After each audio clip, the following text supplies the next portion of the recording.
nga, nagluto na naman ako ng nilaga. Kasi may bagyo daw. Wala naman palang, kaya walang pasok. Nilutuan ko yung anak ko ng nilagang yan po. Yung pala naman, ang init, walang ulan. Kusmilip. Ayan. Takpan muna natin at para maluto. At ito na nga. Ayan o, malapit na maluto.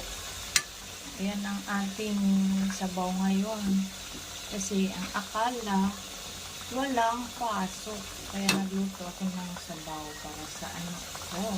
Ayan po, sa ilang sandali na lang. Kakain na tayo. Ayan.